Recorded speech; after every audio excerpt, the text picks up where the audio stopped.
Hello again. Okay, so this is the continuation of our conditional statements.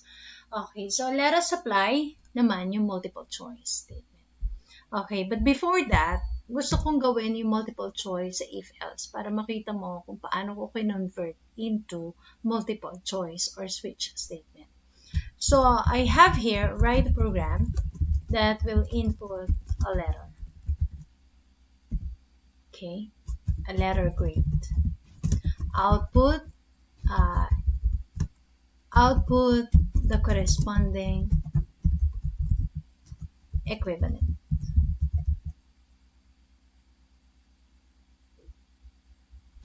Okay.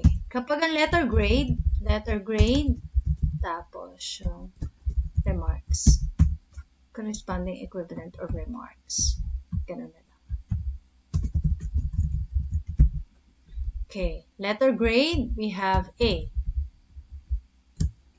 Excellent. B.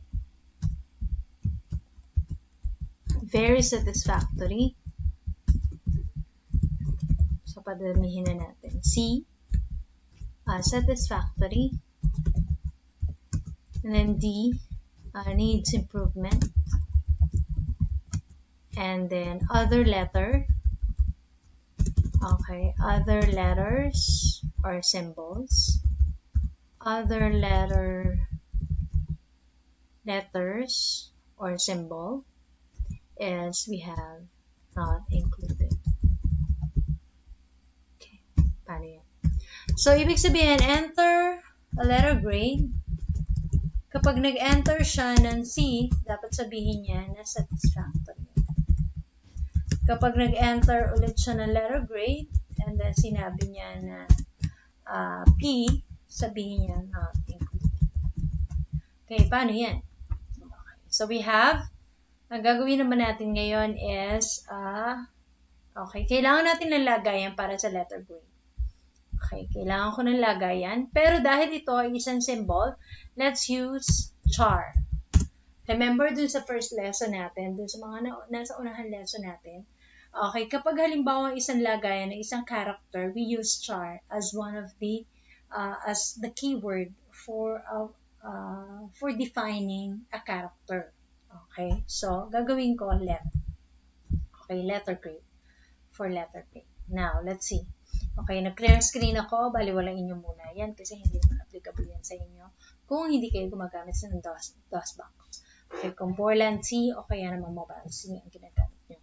Okay, now, kailangan mag-input ako. Printf, enter, letter grade. Gamitin natin yung ibang input. Kasi kapag character, pwede kong gamitin si char, si get char. Okay, so gamitin natin si get char. We have let, and then equal, get char. Open and close parentheses. Ganito gamitin si get char. Okay. Then now, I have let na, okay, na may laman. Gamitin ko yung if, kasi may condition siya. It's either, okay, sa condition niya, nakalagay, kapag A daw, capital letter A, excellent. Kapag B, very satisfactory. Pag C, satisfactory. And then pag D, needs improvement. And the other letter is not included. Okay, paano yon? So, una, if, sino i-compare? Si let. Paano ko i-compare siya kay A? Okay? So, paano ko sasabihin na A siya? Okay? So, kailangan ko para malaman ko na magkamukha yung laman ni let sa A, dapat gumamit ako ng double equal. Kasi comparison siya.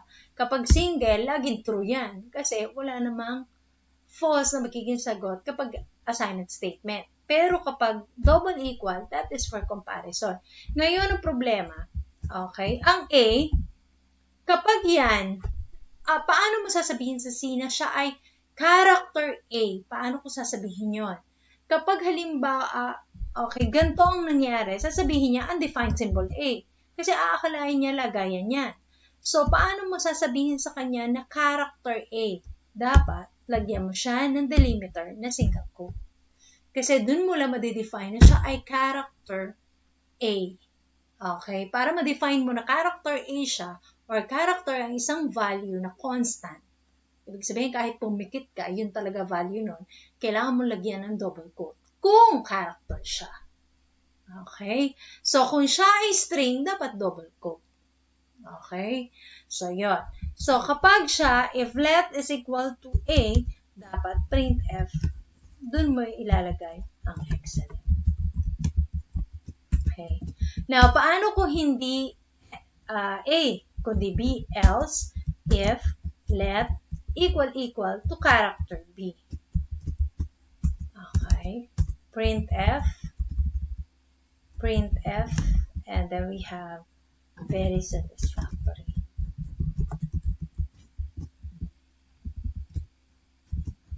Okay, and then else if let equal to character C, and then we have printf satisfactory. Ganun lang. So, ibig sabihin, isa lang ang pwede niyang daanan. Else if let equal to character D, and then needs improvement. Printf needs improvement. Okay. And then, kapag wala sa excellent, very satisfactory, needs improvement, else. Kung wala kahit ano dyan, printf, not included.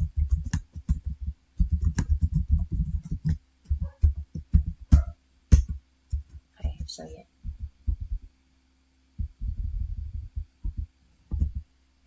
Okay, now, let's compile. Then we have, okay, letter grade. A. Excellent. Okay. Isa lang ang pwede. Kasi kapag ang A, nag-match siya sa A, excellent, ipiprint niya. Kapag nag-match siya sa B, automatic, very satisfactory. Pag nag-match sa C, satisfactory. Pag nag-match sa D, needs improvement. Kapag wala ni isa na nag-match siya dun sa A, B, C, D, automatic, not included. Okay, let's try. Okay, let's try ulit. F9. Okay, nag-enter ako ng X. X is not included. Okay, and then, halimbawa, nag-enter ulit ako ng letter B. Dapat very satisfactory. Okay, so gumagana lahat. And then, halimbawa, nag-enter ako ng D. That needs improvement. And then, nag-enter ako ng C. Okay, satisfactory. Now, papakita ko sa inyo, may papakita naman ako. Paano kung ganito? Ma'am, bakit not included? Okay, sa C, ang capital at small ay magkaiba. And most especially, ang constant mo ay capital letter A. So, paano mangyayari na pati small letter ay pwede kong gamitin, ma'am? Okay, pwede. Gagamitan mo yun na tinatawag na logical expression. Kailangan ma-compare mo si let at let A, okay, dun sa isa pang character. Pwede kasing small letter din yan. Okay, now, paano ko gagamitan? Kailangan may or. Pero hindi pwedeng ganito. Automatic. Hindi mo yan mai-evaluate. Kahit ikaw hindi mo mai-evaluate yan. Let is equal to A. Kapag nag-true, paano yun? Or, paano yun small letter? Kailangan sumasagot sa true or false din. So, ang gagawin mo, let equal to character A. Okay? And then, let's see. Or, ibig sabihin, it's either capital or small. Kaya or ang ginamit ko. Okay? Kasi yung isa, kapag and operator, kailangan para maging true, pareho siyang true. Okay, now, and then we have B. Okay? Then let equal to C. And then we have let equal to D. So, let's see kung gumagana. Okay? Now, we have D. Dapat needs improvement din. Okay? And then, kapag nag-A, dapat excellent siya. Okay? Kapag nag-capital, okay, dapat kapag nag-capital din, okay, excellent pa rin. Okay, so that's it. Okay? So, yan ang paggamit ng logical expression kapag ano. Okay, make sure na tandaan mo, pagka-relational expression, dalawanan yan. Dapat may dalawang operand.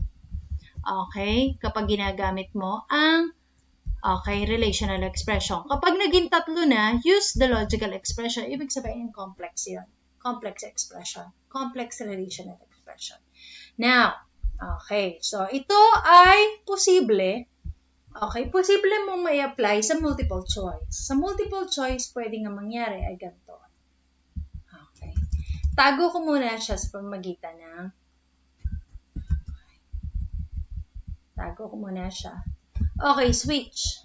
Pwede yan sa multiple choice. Sino evaluate mo? Si Len.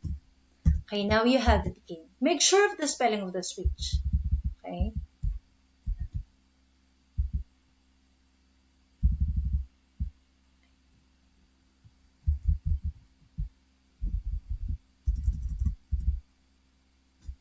Yan. Okay, gagawin ko lang to. Ititira ko lang to mga to. Okay, wait ko lang. Wait lang.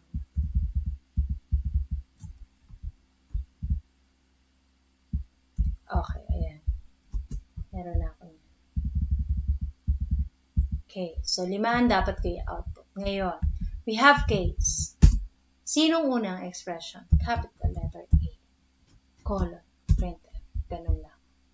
And then we have case. Capital letter B. Okay. Case. C. Colon. Okay. Case D. Colon. And then, ano pa? Kapag wala ng pamimilian, ang tawag natin doon ay default. Wala na siya. Okay, now. And then we have end. End na switch. Okay, so may begin and end ka ng, okay, begin and end na switch. Okay, now, let's see kung tama to. Tandaan mo, walang semicolon doon, ha? Kasi hindi pa tapos ang switch. Okay, now we have Control F9. Okay, nag-enter ako ng A. Not included. Okay, kasi hindi niya kilala yung capital letter A. Capital letter A lang. Let's have capital letter A. Tinan mo, lahat in-output. Excellent, very satisfactory, satisfactory, needs improvement, not included. Mami, tatry ko ulit. Okay, paano kung C? Okay, satisfactory, needs improvement, not included. Ibig sabihin, kapag nag-equal sa isa, automatic dun siya didiretso. Okay, ngayon, ang gusto mo mangyari, pagka pinasok niya yung isang expression, automatic dumiretso na siya sa end ng switch kasi hindi na dapat siya dumaan sa iba. Okay, ang dapat mong gamitin, pagka ano dito, automatic end na ng switch. I-break mo. Diba? Lagyan mo ng break sa dulo kung tapos na siya. Okay, ito, lagyan mo ng break kasi kapag na-print mo na siya, i-break mo na. And then we have semicolon. Ito, sa default, nasa hulihan na, i-break mo pa ba? Wala na, last choice na nga siya, i-break mo pa. Diba? Okay, so wala na siyang break kasi nasa dulo na siya. And let's see, ang break is actually ang nagpapa-end ng execution sa loob ng switch. Okay, dinidiretso niya kaagad sa end. Okay, meron siyang counterpart, yung continue. Kung yung isa break, okay, nag-e-end agad. Kaya ito ang proof na walang forever eh. Okay, kasi kahit si Dennis Ritchie, dinesign niya yung programming. Tinan mo yung sa codes, may break. Pero, meron ding continue. It might continue some other time. Okay, kasi ang counterpart ng break is continue, na ginagamit naman sa ibang purpose. Okay, ito, para dumiretso sa kabila, okay, doon sa end ng switch, automatic kailangan mo ng break. Ginagamit din yan sa iba kapag gusto mong i-stop ang execution ng program mo. Okay, now let's see. Tingnan nyo, ha. Okay, A, capital letter A, excellent. Okay, and then we have capital letter B, isa lang ang piniprint.